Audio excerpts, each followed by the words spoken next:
ஒன்னும் இல்ல, அப்பா கூட வழக்கம் போல ஸ்டடி சம்பந்தப்பட்ட சண்டை தான். வீட்ல இருக்கவே பிடிக்கல. மனசு ரொம்ப கஷ்டமா இருந்தது. மனசுக்கு பிடிச்சவங்களோட கொஞ்ச நேரம் பேசணும்னு தோணுச்சு, அதான் இங்க வந்த. என் பையனை எப்படி வளர்க்கணும்னு எனக்கு தெரியும். என்ன முடிவு பண்ணிருக்குங்கிறத காலையில யோசிச்சு சொல்லு. நாளைக்கு காலையில நான் நிம்மதியா வேலைக்கு போறதா இல்ல வக்கீல பார்க்க போறதான்னு நான் அப்புறம் முடிவு பண்ணிக்கிறேன்.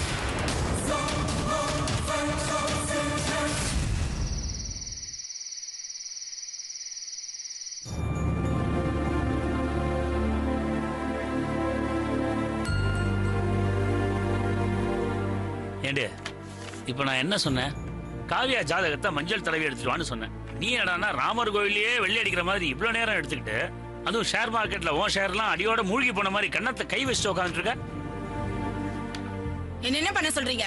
தினம் உங்களுக்கு உங்க பொண்ணுக்கு நடக்கிற சண்டையில நான் மாட்டிட்டு முழிக்கிறேன். பசிக்குதுனாலே தோசை ஊத்தி கொண்டு வச்சா உங்க கூட சண்டை போட்டுட்டு அந்த கோபத்துல தோசை வேணாம் ஒண்ணு வேணான்னு வீட்டை விட்டு வெளில போறா உங்க பொண்ணு.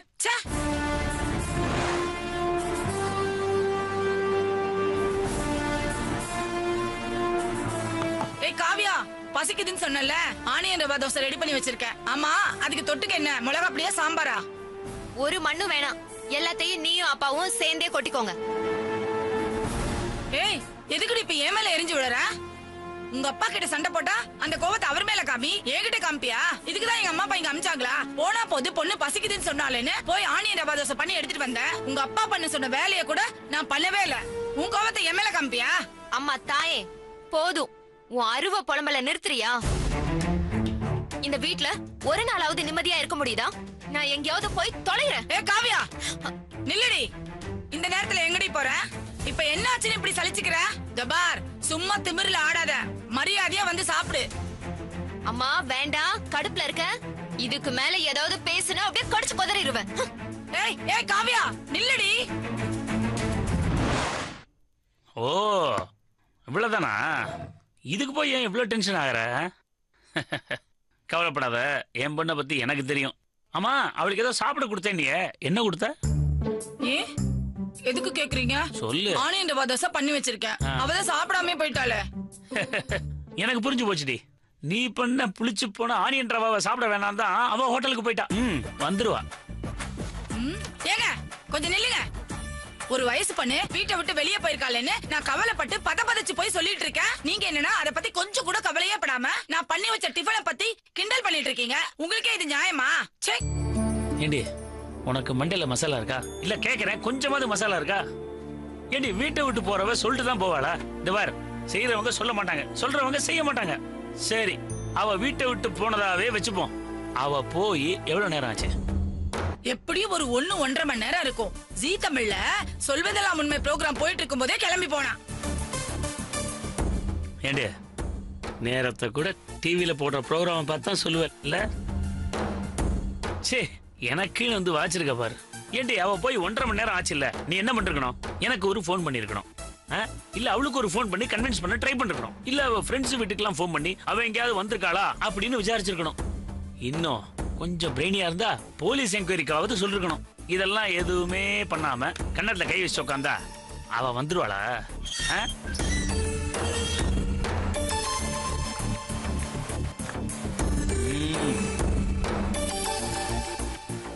ஏய் நில்லுடி. இது என்ன ஹோட்டல் நினைச்சியா உன் இஷ்டத்துக்கு போயிட்டு வரதுக்கு? அவ்வளவு தூரம் கெஞ்சி கதறி கூப்பிட்டு இருக்க, கொஞ்சம் கூட சட்டையே பண்ணாம எனக்கு இங்க நிம்மதியா இல்லன்னு வீட்டை விட்டு வெளில போனல, இப்ப எதுக்கு திரும்பி இங்க வந்தா? என்ன வீட்ல இல்லாத நிம்மதியா கடையில போய் பார்சல் கட்டி எடுத்துட்டு வந்தியா? நீ சொன்னாலும் சொல்லாட்டியும் கொஞ்ச நேரமாவது நிம்மதியா இருக்கலாம்னு தான் வெளியிலேயே போயிட்டு வர. உனக்கு என்ன பிரச்சனை? நீ போய் சாப்பிட்டு தூங்க வேண்டியதானே? என்னது, எனக்கு என்ன பிரச்சனையாவா? கோவமா போனியே, முட்டாள்தனமா ஏதாவது பண்ணிக்க போறேன்னு பதப்பதச்சு வயித்துல நெருப்ப கட்டிட்டு உட்கார்ந்துட்டு இருந்தது எனக்கு தாண்டி தெரியும். என்ன சொன்ன? Come again. கோவத்துல ஏதாவது முட்டாள்தனமா பண்ணிக்க போறேனா? அம்மா, நான் அப்பா மாதிரி பிரச்சனைய பார்த்து பயந்து தப்பான முடிவெடுக்கிற கோழை இல்ல. தைரியமா எதிர்த்து நின்னு ஃபேஸ் பண்ணுவேன். அதான் காவியா. புரியுதா? இனிமேலாவது கண்டபடி மனச போட்டு குழப்பிக்காம இரு. அப்புறம் உனக்கு மட்டும் இல்ல, இந்த வீட்ல இருக்கிற எல்லாருக்கும் சேர்த்துதான் சொல்றேன். என் படிப்பு முடியற வரைக்கும் எனக்கு கல்யாணம் பண்ணிக்க இஷ்டம் இல்ல. இந்த விஷயத்துல உரிமை இருக்குன்னு யாராவது ஏதாவது ஏற்பாடு பண்ணீங்கன்னா என் விருப்பத்தை மீறி யாரும் எதுவும் பண்ணிட முடியாது. அதையும் மீறி என்ன பொண்ணு பார்க்க அமெரிக்கா மாப்பிள வந்தாலும் சரி, ஆப்பிரிக்கா மாப்பிள வந்தாலும் சரி, நான் பண்ற கலாட்டால அவ என்ன மட்டும் இல்ல, இனி வேற யாரையுமே கல்யாணம் பண்ணிக்கிறத மறந்துட்டு எஸ்கேப் ஆயிடுவான். சொல்றவங்க செய்ய மாட்டாங்கன்னு சொல்லுவாங்க. ஆனா நான் சொல்றதையும் செய்வேன், சொல்லாததையும் செய்வேன். Good night.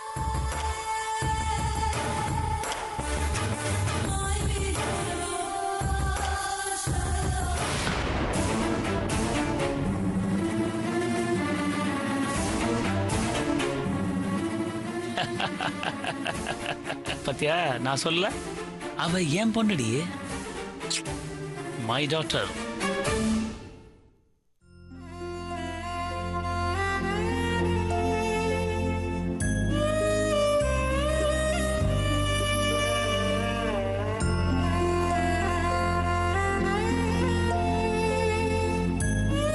சந்தியா, எந்திரிடிய.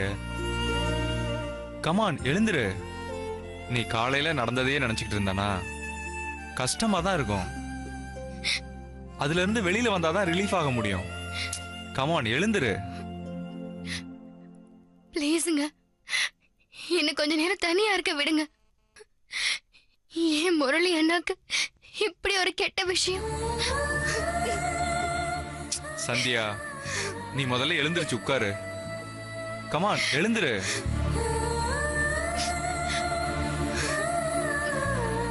எழுந்துரு சந்தியா.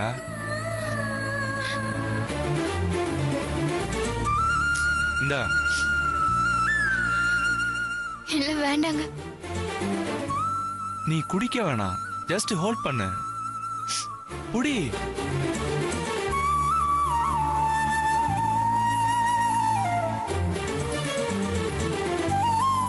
இந்த கப்பை நீ இப்படியே 1 மணி நேரம் ஹோல்ட் பண்ணா என்ன ஆகும்?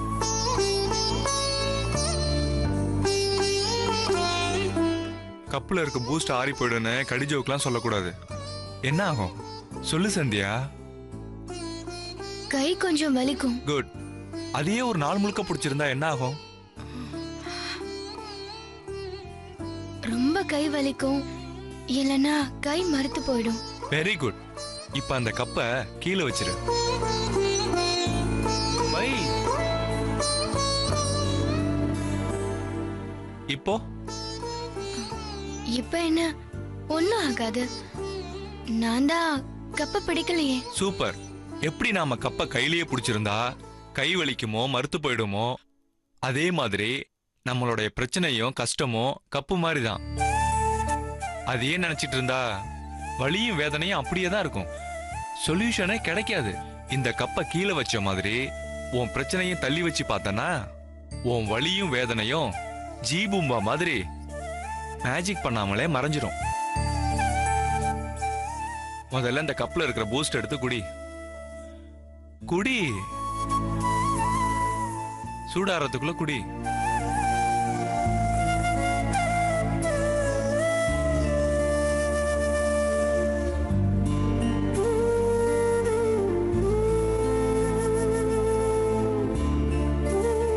குட். முரளி மாதிரி ஒரு நல்ல கேரக்டருக்கு இப்படி ஆயிடுச்சேன்னு வருத்தப்படுறத விட இதுல நாம பார்க்காம இருக்கிற இன்னொரு விஷயத்த பார்த்தா முரளிக்கு நல்லதுதான் நடந்திருக்குன்னு தெரியும். என்ன புரியலையா? இன்னைக்கு நாம பார்த்த பொண்ணுக்கு சைக்காலஜிக்கலா ஏதோ ஒரு ப்ராப்ளம் சின்ன வயசுல இருந்தே இருந்திருக்கு.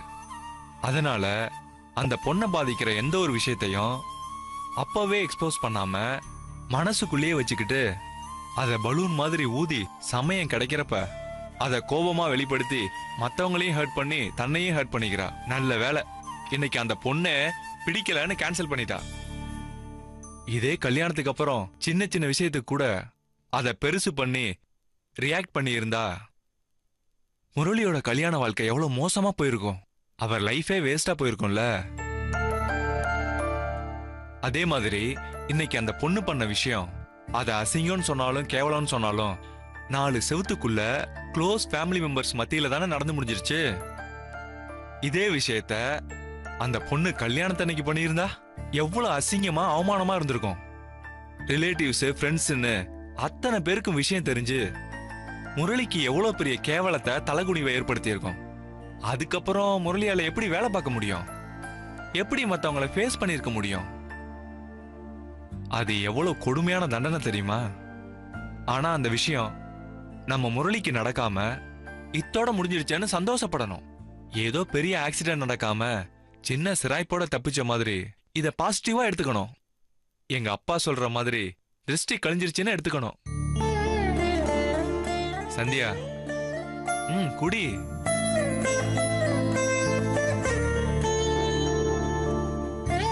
அதனால இந்த விஷயத்தை அப்படியே லாக் போட்டு தூர வீசிட்டு உன் லைஃப்ல உனக்கும் உன் அண்ணனுக்கும் நடந்த நல்ல மூமெண்ட்ஸ் நினைச்சுக்க. அப்போ மனசுக்கு லேசாகும். அதே மாதிரி உனக்கு பிடிச்ச மியூசிக்க கேளு, இல்லனா நல்ல புக்க படி. ஆனா மறந்தும் கூட இதை யோசிக்காத. போனா போகுது, என்ன கூட ஊருக்கா மாதிரி கொஞ்சம் நினைச்சு தொட்டுக்க. என்ன? Come on dear, cheer up. என் பொண்டாட்டி சின்ன விஷயத்துக்குலாம் சோர்ந்து போயிடக்கூடாது. பவுன்ஸ் ஆகி வரணும். என்ன? Do something. இப்ப குடிச்சிட்டியா? கப்ப கொடு. நீ இங்கே இரு.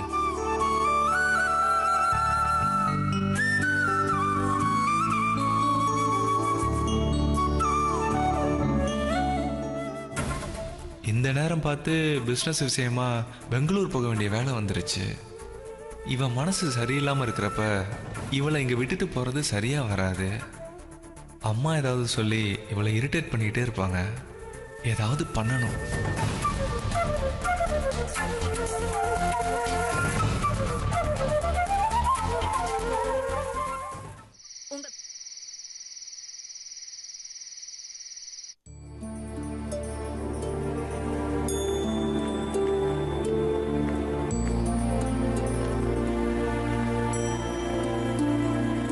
பிரகாஷ், என்னப்பா? எப்போ உனக்கு எக்ஸாம் ஆரம்பிக்குது? நெக்ஸ்ட் மந்த்ப்பா.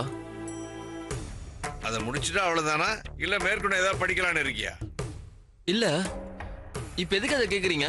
இத பாருடா, இப்ப இருக்க யங் ஜெனரேஷனு ஏதாவது ஒரு வேலையில சேர்ந்து செட்டில் ஆகலான்னு நினைக்கிறாங்களே தவிர தனியா ஏதாவது ஒண்ணு ஆரம்பிச்சு பெரிய லெவல்ல வரணுங்கிற தாட்டே வரமாட்டேங்குதாடா. உன் வயசுல நான் என்னெல்லாம் பண்ணிருக்கேன் தெரியுமா? இன்னைக்கு பிரகாஷ் மாட்டிக்கிட்டாமா? நீ வேற, இது சண்டையில தான் போய் முடிய போகுது. அப்புறம் காய்ச்சி மூச்சுன்னு தனியா இவரே கத்திக்கிட்டு இருப்பாரு. என்னப்பா பண்ணிருக்கீங்கன்னு கேக்குற ஆர்வம் கூட உனக்கு இல்லையாப்பா? அப்பா, ஏற்கனவே கிளாஸ் முடிஞ்சு நான் டயர்டா இருக்கேன். தயவு செஞ்சு என்ன இரிட்டேட் பண்ணாதீங்க. டேய், இப்ப என்ன சொல்லிட்டு இரிட்டேட் பண்றீங்க? லைஃப்ல ரிஸ்க் எடுக்கணும்டா. ரிஸ்க் எடுத்தாதான் பெரிய லெவல்ல சாதிக்க முடியும். உண்மைதான்ப்பா, அதுக்கு பணம் வேணும். உங்க அப்பா கிட்ட பணம் இருந்தது, நீங்க ரிஸ்க் எடுத்து அதை காலி பண்ணீங்க. எங்க அப்பா அவர் பாக்கெட் மணிக்கே அக்காவை டிபெண்ட் பண்றப்ப நான் எங்க இருந்து ரிஸ்க் எடுக்கிறது? ரிஸ்க்னு பேப்பர்ல எழுதி கூட பார்க்க முடியாது. டேய், என்ன பேசுற நீ? உனக்கு என்னடா தெரியும்? எங்க அப்பா சொத்தை அழிச்சேன்னு உனக்கு யாரா சொன்னா? நான் சம்பாதிச்சதே இல்லையா? பெரிய லெவல்ல சம்பாதிச்சிருக்கேன்டா. இது மாதிரி சாதிக்கிறதுக்கு காசு பணம் தேவையில்லை, அறிவு வேணும். அறிவு வேணும்டா. உன் மேல நம்பிக்கை வேணும்டா. அது உன்கிட்ட இல்லாம நீ தான் படிக்கிறேன்னு உங்க அக்கா காசை வீடு எடுக்கடா நீ. அப்பா, அனாவசியமா பேசாதீங்க, அப்புறம் மரியாதை இல்லாம ஏதாவது பேசிடுவேன். என்னடா பேசுவ? பேசுடா. அந்த அளவுக்கு வந்துட்டியா? என்னடா பேசுவ? சொல்லுடா, சொல்லு. அப்பா, என்ன நடக்குது இந்த வீட்ல? வெளியில இருந்து கேட்டா ஏதோ சண்டை போடுற மாதிரி இருக்கு. என்னதான் நடக்குது? இல்லம்மா, பிரகாஷ் தான். அக்கா, கிளாஸ் முடிச்சுட்டு வந்த என்ன வீணா கூப்பிட்டு வச்சு இரிட்டேட் பண்றாருக்கா. அப்பான்னு பொறுமையா போயிட்டு இருந்தா வர வர ரொம்ப மோசமா போயிட்டு இருக்குக்கா. டேய், அவர் ஏதோ சொன்னதுக்காக நீ இப்படி எல்லாம் கத்தி ஆர்ப்பாட்டம் பண்ணி சண்டை போடணுமா என்ன? போ, உள்ள போ.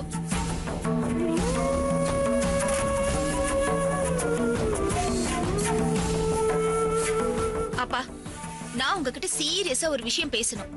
நீங்க இப்படியே வீட்டையே சுத்தி சுத்தி வந்து வெட்டியா பொழுத போக்கிட்டு இருக்க போறீங்களா? இல்ல லைஃப்ல சீரியஸா ஏதாவது பண்ணணும்னு நினைக்கிறீங்களா? என்னம்மா இப்படி கேட்டுட்ட? அதுக்காக தானம்மா சும்மா இல்லாம ப்ராஜெக்ட் மேல ப்ராஜெக்ட் ரெடி பண்ணிக்கிட்டு இருக்கேன். என்னோட பேட் டைம் ஃபைனான்ஸ் கிடைக்காம தானம்மா ஃப்ரஸ்ட்ரேஷன்ல நான் உட்கார்ந்துருக்கேன். நீங்க உங்க பிசினஸ்ல ஃபோக்கஸ்டா இருக்கீங்கன்னு எனக்கு ப்ரூவ் பண்ணி காட்டுங்க. நான் இந்த செகண்டே ரெடிமா.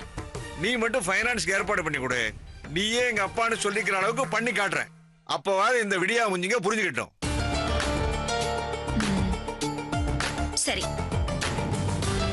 உங்க பிசினஸ்க்கு தேவையான பணத்தை நான் ஏற்பாடு பண்ணி தரேன். ஆனா அதுக்கு முன்னாடி 6 மாசம் நான் சொல்ற கம்பெனில சின்சியரா ஒர்க் பண்ணணும். எனக்கு உங்க மேல 100% கான்ஃபிடன்ஸ் வரணும். என்ன வேலை வாங்கி தரேன், போறீங்களா? என்னம்மா சுஜாதா, ஒரு காட்டு சிங்கத்தை வேட்டையாட விட்டு வேடிக்கை பார்க்கணுமா? அத சர்க்கஸ் வேலைக்கு அனுப்பி பார்க்க கூடாதுமா. நான் போய் அதுவும் இன்னொருத்தட்ட வேலைக்கு சரியா வராதுமா, சரியா வராது. இப்படி சரியா வராதுன்னு சொன்னீங்கன்னா எதுவுமே சரியா வராதுப்பா. எனக்கு உங்க மேல நம்பிக்கையே வராது. இருமா அவசரப்படாத. இத்தனை வருஷத்துக்கு அப்புறம் நீயே ஒரு ப்ரொபோசலோட வந்திருக்க. அம்மா, என்ன வேலைம்மா? இது பாருங்க, அது என்ன வேலை, என்ன பண்ணணும், எவ்வளவு சம்பளம், இது எதுவுமே நீங்க என்கிட்ட கேட்க கூடாது. நான் சொன்னதை மட்டும் செய்யணும். Just 6 months, 180 days. நீங்க சின்சியரா பெர்ஃபார்ம் பண்ணி காட்டுங்க. அதுக்கப்புறம் அடுத்த நாளே நீங்க கேட்டதை நான் அரேஞ்ச் பண்றேன். என்ன சொல்றீங்க?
சிங்கம் ஒன்று கூறப்பட்டதே, அதுக்கு நல்ல காலம் நேரம் கூறும் உண்மை. சிங்கம் ஒன்று கூறப்பட்டதே, உன்னோடு ரத்தம் சிந்த உண்மை உள்ள கூட்டம் உண்டு. உன்னோடு ரத்தம் சிந்த உண்மை உள்ள கூட்டம் உண்டு. ரெண்டில் ஒன்று பார்க்கும் வரைக்கும் அடர் 2 கண்ணில் இல்லை புறக்கம்.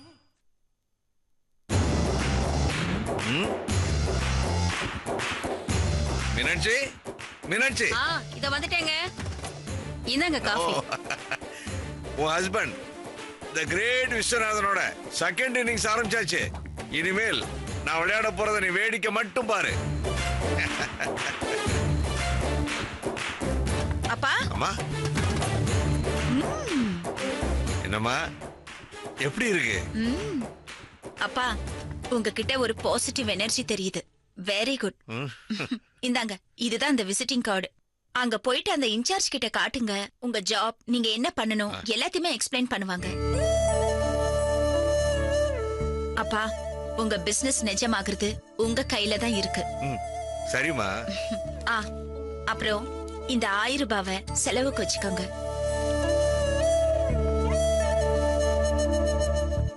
இன்னைக்கு மட்டும் நீங்க ஹோட்டல்ல சாப்பிடுங்க, இல்லனா வெளியில இருந்து வர வச்சு சாப்பிடுங்க. நாளையில இருந்து நீங்க ஜாபுக்கு போறதுக்கு முன்னாடியே அம்மா கிட்ட லஞ்ச் கட்டி கொடுக்க சொல்லிடுறேன். சரியா? தேங்க்யூமா. வரமா வரேன். அப்பா, அன்னைக்கு நீங்க உங்களுக்கு ஆல் தி பெஸ்ட் சொல்லுன்னு என்கிட்ட கேட்டு வாங்குனீங்க. ஆனா இன்னைக்கு நானாவே சொல்றேன், ஆல் தி வெரி பெஸ்ட் பா. தேங்க்யூமா.